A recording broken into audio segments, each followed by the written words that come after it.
কবরস্থান নিয়ে রাজনীতি। আমার সামনে যে কবরটা দেখতে পাচ্ছেন, এটা হচ্ছে উকিল, মিটু উকিল।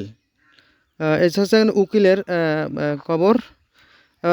উকিলের কবর, তারপরে উকিল সাহেবের মায়ের কবর এটা আর কি। এটা হচ্ছে উকিল সাহেবের মায়ের কবর। আর এটা হচ্ছে আমাদের এই গ্রামের খুবই বিত্তবান একজন প্রভাবশালী ব্যক্তি। তো কবর দেখে বোঝা যাচ্ছে উনি একজন প্রভাবশালী ব্যক্তি বোঝা যাচ্ছে। ওনার নাম আজিল হক ছেলে, বেদন মোল্লার ছেলে আর কি। উনিও বিত্তবান। ওনার এক ভাই ছিল পুলিশের বড় অফিসার। আর এটা হচ্ছে আমাদের মেম্বার, সৈয়দ মেম্বারে লেখা আছে, সৈয়দ মেম্বারে যে চক দিয়ে নাকি কিনে যে আপনারা দেখছেন লেখা আছে। এটা হচ্ছে মেম্বার। উনি বিবাহ শাদী করেন নাই, মারা গেছেন। ওই যে সামনে ডাইন পাশে যে বিল্ডিং দেখা যাচ্ছে, ওই বিল্ডিংয়ের মূল মালিক হচ্ছে এই মেম্বার। উনিও হঠাৎ করে কিডনির কারণে মারা গেছে।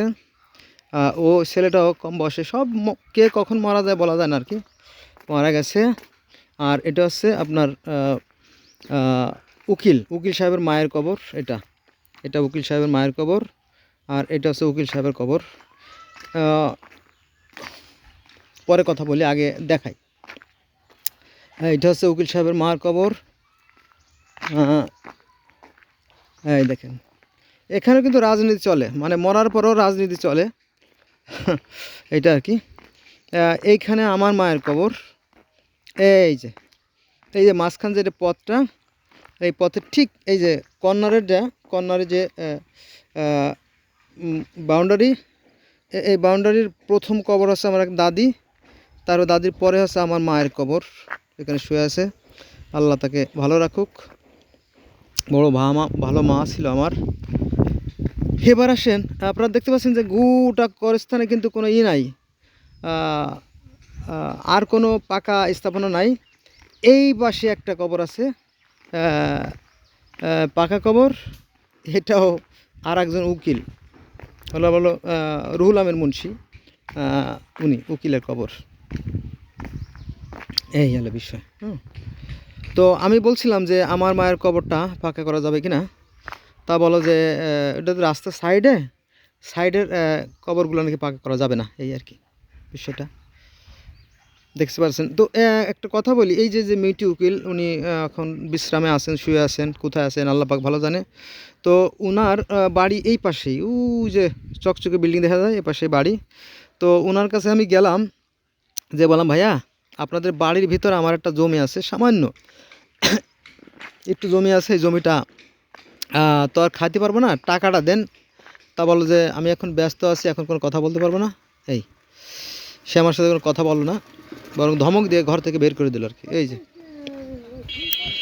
তো তার প্রতি আমার কোনো রাগ গোসা নাই। আপনারা আবার কাউকে ধমক দিয়ে বের করে দিয়েন না, কারণ এটা অন্যায়। এটা অন্যায়। আমি আর একটা কথা বলছিলাম ওনার বাবারে, যে আপনার ছেলে অর্থাৎ এই উকিল আমাদেরই গ্রামের এক ছিল, ওই ফকির সাহেব, ওরা হচ্ছে আপনার লিয়াকত আলী ফকির। ওই লিয়াকত আলী ফকির কিছু টাকা দিয়েছিল উকিল সাহেবকে, যে উকিল সাহেব তুমি আমার এই জমি ব্যাপারে কিছু কাজ করে দাও, কিন্তু সে কাজটা করে দেয় নাই। পরে এই উকিলের বাবাকে বললাম যে আপনার ছেলে কিছু টাকা আনছিল, এটা দেওয়া যাবে কিনা, বললাম আমি দেখবো আর কি।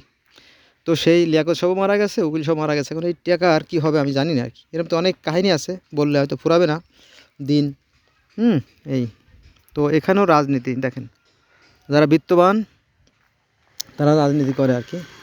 আর এখানে এই যে মাদ্রাসা, এই মাদ্রাসা আমি বললাম যে এই মাদ্রাসার খরচাপাতি কে দেয় বর্তমানে, তা বললো পীর সাহেব, মানে পীর সাহেব দেয়। আমি বললাম যে পীর সাহেব কীভাবে, উনি তো জেনারেল লাইনে পড়া একজন মানুষ। হ্যাঁ পীর সাহেবই উনি আর কি, টাকা দেয় তো মাদ্রাসার জন্য টাকা দেয়, তাই উনি পীর সাহেব।